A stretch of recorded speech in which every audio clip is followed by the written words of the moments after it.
Assalamualaikum warahmatullahi wabarakatuh. Perkenalkan, saya Dwi Kartika Susanti, MPD, dosen STKIP Ar-Rahmaniyah. Pada kesempatan kali ini akan memaparkan penelitian yang telah dilakukan beserta roadmap-nya.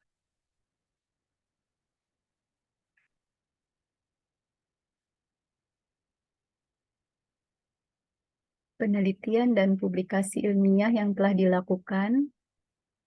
Yang pertama adalah analisis meningkatkan kemampuan digital guru melalui metode knowledge sharing pada tahun 2022, dipublikasi oleh jurnal La Roiba, berperan sebagai anggota dengan sumber pendanaan dari hibah penelitian dosen pemula L2 Dikti 4.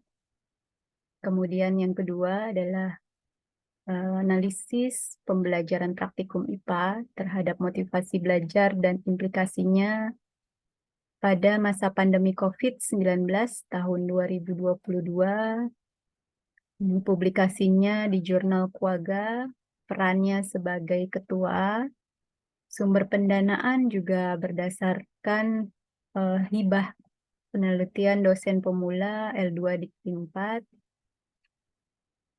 Kemudian yang ketiga adalah upaya meningkatkan hasil belajar siswa pada materi sistem pernapasan melalui metode SQ3R. Ini pada tahun 2022 dipublikasi di jurnal Sintesa, perannya sebagai anggota. Sumber pendanaan dari STKIP Ar-Rahmaniyah. Kemudian yang keempat adalah implementasi metode kerja kelompok tentang menghitung volume kubus dan balok di kelas 5. Ini tahun 2022, publikasinya itu book chapter pengembangan manajemen kelas berbasis metode pembelajaran di sekolah dasar. Perannya juga sebagai anggota dengan sumber pendanaan dari STKIP Ar-Rahmaniyah. Yang kelima adalah penerapan media pembelajaran online melalui pemanfaatan Google Classroom saat pandemi COVID-19 pada pelajaran biologi. Ini penyusunan tahun 2021, dipublikasikan di Proceeding Seminar Nasional Pendidikan STKIP Ar-Rahmaniyah. Perannya adalah sebagai anggota dengan sumber pendanaan dari STKIP Ar-Rahmaniyah. Roadmap penelitian yang diampu, yang direncanakan dari 4 tahap. Yang pertama itu adalah konsep dasar pendidikan, kemudian dilanjutkan dengan pengembangan pendidikan, kemudian dilanjutkan dengan penerapan teknologi. Yang terakhir dari produk hasil penelitian. Jadi diawali dengan konsep dasarnya pendidikan itu seperti apa, analisanya, kemudian pengembangannya dari konsep dasar tersebut bagaimana, kemudian dikembangkan lagi dengan mengacu pada teknologi yang terkini di era 4.0 menuju 5.0, maka teknologi itu sangat diperlukan gitu ya. Dan ujungnya harus ada produk yang dihasilkan dari penelitian tersebut yang dapat digunakan untuk masyarakat umum. Seperti itu. Untuk peningkatan kemampuan pembelajaran. Pada tahap 1 telah dilaksanakan penelitian, yaitu upaya meningkatkan hasil belajar siswa pada materi sistem pernapasan melalui metode SQ3R. Ternyata pada materi sistem pernapasan ini, yang tadinya sebelumnya menggunakan metode pembelajaran diskusi dan ceramah, kita ganti menjadi metode SQ3R. Maka dapat disimpulkan bahwa metode ini dapat meningkatkan hasil belajar siswa.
Bismillahirrahmanirrahim. Assalamualaikum warahmatullahi wabarakatuh.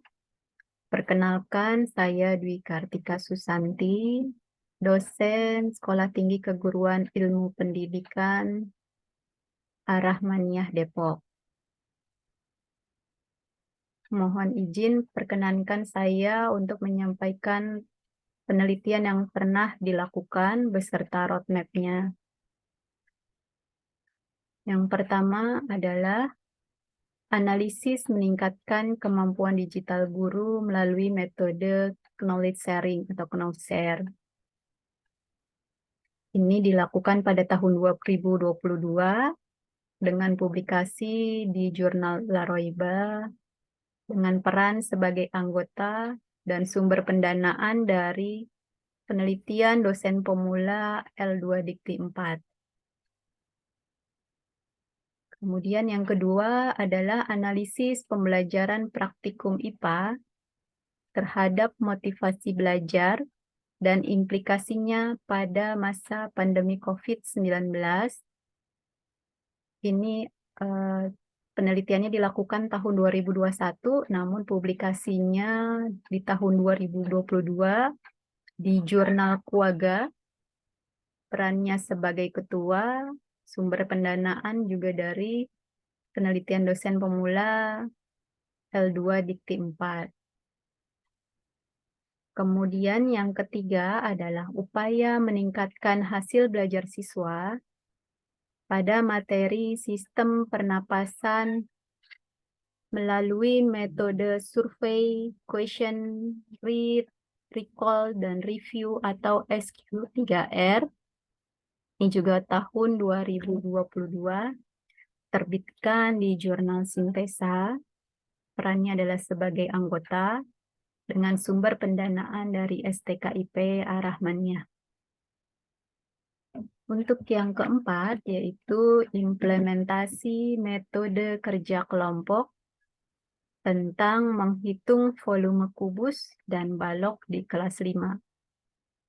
Ini penelitiannya tahun 2022, dipublikasikan di buku chapter Pengembangan Manajemen Kelas Berbasis Metode Pembelajaran di Sekolah Dasar. Perannya juga sebagai anggota dengan sumber pendanaan dari STKIP Ar-Rahmaniyah. Kemudian yang kelima adalah penelitian penerapan media pembelajaran online melalui pemanfaatan Google Classroom saat pandemi COVID-19 pada pelajaran biologi. Ini dilakukan tahun 2021 dengan publikasinya di Proceeding Seminar Nasional Pendidikan STKIP Ar-Rahmaniyah, berperan sebagai anggota dengan sumber pendanaan dari STKIP Ar-Rahmaniyah. Baik, selanjutnya untuk roadmap penelitian. Roadmap penelitian yang direncanakan ada 4 tahap, yaitu yang pertama, tahap pertama itu terkait dengan konsep dasar pendidikan. Tahap kedua, tentang pengembangannya. Kemudian yang ketiga, tentang penerapan teknologi. Yang keempat adalah produk hasil penelitian. Penelitian jadi diawali dengan konsep penelitian konsep dasar pendidikannya, bagaimana dilanjutkan setelah dilakukan pengembangan, seperti apa.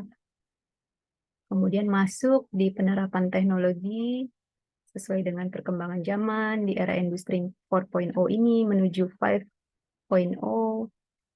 Mau tidak mau bahwa penerapan teknologi harus terus berkembang, kemampuan harus dimiliki, diupdate, baik itu guru, dosen, siswa, semuanya harus terus mengembangkan kemampuan di bidang teknologinya. Dan kemudian yang terakhir, tahap terakhir itu harus ada produk yang dihasilkan dari penelitian tersebut. Baik, untuk yang tahap pertama penelitiannya sudah dilaksanakan, yaitu upaya meningkatkan hasil belajar siswa pada materi sistem pernapasan melalui metode survei, question, read, recall, dan review. Sebelumnya, di kelas, metode pembelajarannya yang digunakan adalah ceramah dan diskusi. Hasilnya terdapat beberapa siswa yang di bawah KKM nilainya, kemudian metodenya diubah menjadi SQ3R, maka terdapat peningkatan keseluruhan siswa nilai keseluruhan siswa berada di atas KKM.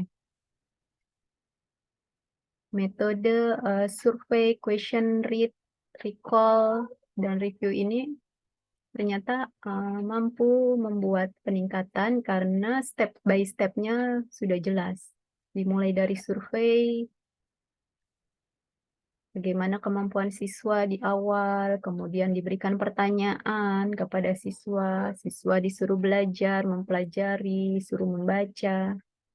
Kemudian setelah itu dilakukan recall, baru setelah itu dilakukan review itu ternyata membuat pemahaman siswa lebih baik. Kemudian yang kedua terkait dengan pengembangan pendidikan, mulai melakukan analisa pembelajaran praktikum terhadap motivasi belajar dan implikasinya pada masa pandemi COVID-19. Seperti kita ketahui bahwa pada saat pandemi COVID-19, pembelajaran kita mau tidak mau dipaksa untuk melakukan pembelajaran secara daring. Tidak hanya pembelajaran di kelas yang membuat harus kita beradaptasi, baik guru ataupun siswa, tapi juga pembelajaran di lab juga harus beradaptasi dengan sebelumnya yang biasanya memiliki alat, bahan, petunjuk kerja yang lengkap, semua tersedia, kemudian dilakukan secara daring dengan bahan-bahan yang ada di rumah, karena memang pada saat itu tidak terlalu dimungkinkan untuk banyak keluar rumah, karena kondisi yang pandemi COVID yang kurang baik, maka mau tidak mau dengan keterbatasan tersebut, praktikum harus tetap dilaksanakan dengan motivasi yang biasanya siswa sangat bersemangat berada di lab dengan segala bahan dan alat yang lengkap. Mereka melakukan sendiri dengan petunjuk kerja yang jelas. Kemudian karena pandemi, maka berubah menjadi daring dengan alat dan bahan yang seadanya di rumah. Namun tetap harus sesuai dengan dengan hasil pembelajaran di awal. Jadi ketika capaian pembelajarannya apa, tetap harus sesuai. Jadi KKM pun harus sesuai. Dengan keadaan seperti itu, dilakukan analisa ternyata memang terdapat penurunan nilai, walaupun tidak besar. Namun memang masih di atas KKM. Dan memang ada peran guru yang sangat besar di situ. Guru sangat mensupport segala sesuatunya. Karena tentunya dengan praktikum di rumah dengan alat seadanya, bahan seadanya, dengan tidak bisa banyak keluar rumah, itu kan membuat motivasi siswa juga agak menurun. Maka guru yang terus-terus mensupport. Setelah itu, pada tahap 3, penerapan teknologi, analisis meningkatkan kemampuan digital guru melalui metode Knoser. Tidak dipungkiri, era industri 4.0 menuju 5.0 mau tidak mau memaksa guru, dosen, siswa, mahasiswa untuk terus meningkatkan kemampuan digitalisasi. Dalam hal ini, analisis terhadap metode Knoser membuat kemampuan guru itu memang menjadi meningkat kemampuan digitalnya. Dan nanti pada tahap selanjutnya harus ada produk hasil penelitian yang dihasilkan.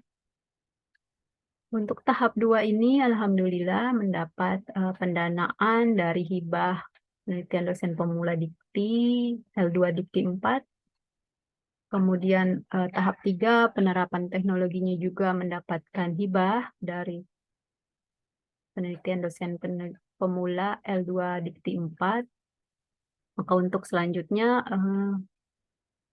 peneliti sangat berharap bahwa akan ada keberlanjutan dari proses-proses yang sudah dilalui. Jadi untuk yang keempat ini harus ada proses produk hasil penelitian yang akan dihasilkan nantinya. Baik, selanjutnya adalah penelitian fenomenal yang diambil oleh peneliti, yaitu analisis pembelajaran praktikum IPA terhadap motivasi belajar dan implikasinya pada masa pandemi COVID-19. Pada analisis pembelajaran praktikum IPA ini, seperti kita ketahui bahwa memang perubahan pembelajaran dari yang sebelumnya tatap muka di kelas, di laboratorium, kemudian berpindah menjadi tatap maya. Dengan hanya banyak, ternyata komunikasinya hanya satu arah, tidak dua arah ya. Ketika di kelas, langsung siswa fokus karena di depannya ada guru. Saat di lab, siswa fokus karena di depannya ada guru dan ada laboran. Ternyata kalau di rumah menghadapi laptop, banyak kendala, jaringan, seperti itu. Namun tetap harus capaian pembelajaran harus tercapai, maka harus ada support lebih bagi guru untuk mensupport siswanya.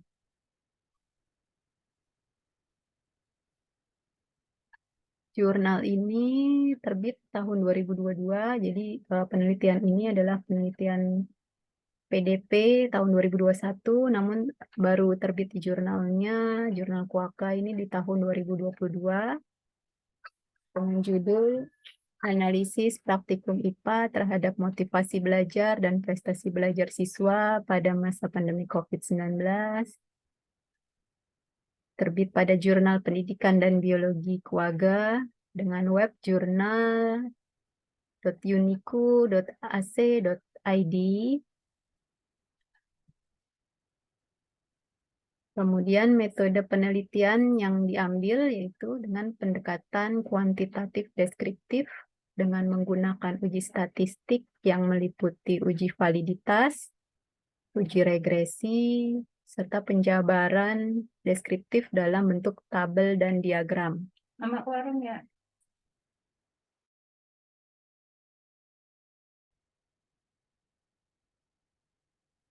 Kemudian yang variabel pertama ialah motivasi siswa dan variabel kedua adalah prestasi siswa. Dengan metode yang digunakan dalam pengumpulan datanya adalah dengan simple random sampling dan menggunakan kuesioner. Data kuesioner ini berupa informasi mengenai skala Likert, yaitu untuk variabel motivasi dan variabel prestasi, serta alternatif pembelajaran praktikum, motivasi belajar, siswa saat pandemi COVID, dan hasil pembelajaran kognitif pada pembelajaran praktikum. Kemudian pengumpulan data dilakukan dengan melibatkan sampel penelitian yang berasal dari guru IPA sebanyak 25 responden di tingkat SMP, SMA, SMK, dan MA. Kemudian prosedurnya dilakukan melalui 2 tahapan, jadi prosedur penelitiannya dilakukan dalam 2 tahapan, yaitu dengan menggunakan kuesioner. Yang pertama, menggunakan skala Likert terhadap variabel motivasi dan prestasi siswa. Yang kedua adalah dengan mengisi pertanyaan secara terbuka oleh setiap responden. Kemudian untuk tahap kedua ini, hasil pengolahan datanya diinterpretasikan secara deskriptif. Hasil penelitian yang didapat, yang pertama pada penghitungan skala Likert motivasi, yaitu terdapat kesimpulan bahwa guru selalu memotivasi siswa dalam melakukan praktikum secara daring. Pada penghitungan skala Likert prestasi, kesimpulannya adalah guru setuju bahwa praktikum secara daring dapat meningkatkan prestasi siswa.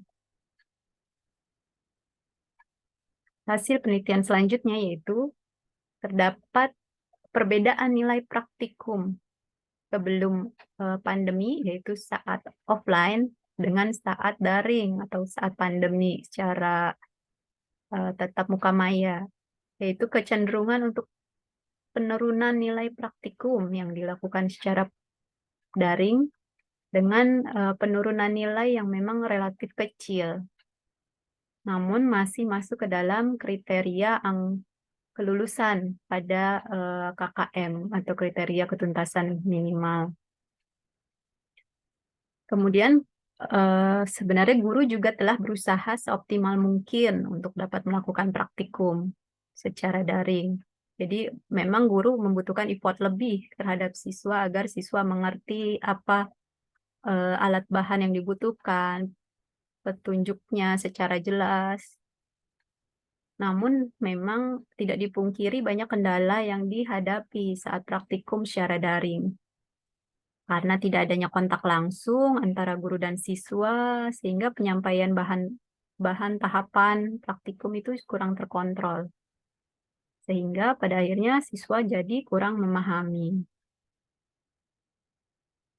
Kesimpulan yang didapat yaitu bahwa pembelajaran praktikum IPA memiliki pengaruh signifikan terhadap motivasi belajar siswa dan juga memiliki pengaruh signifikan terhadap prestasi siswa. Artinya, semakin baik pembelajaran praktikum IPA yang diberikan guru, maka semakin baik pula motivasi dan hasil belajar siswa. Oleh karena itu, guru harus mencari cara agar membuat pembelajaran praktikum IPA yang dilakukan secara daring ini menjadi menarik dan siswa menjadi termotivasi lebih, sehingga dapat meningkatkan motivasi belajar dan prestasi belajar siswa. Sekian pemaparan tentang penelitian pada kesempatan kali ini. Mohon maaf jika ada yang kurang berkenan. Terima kasih. Wassalamualaikum warahmatullahi wabarakatuh.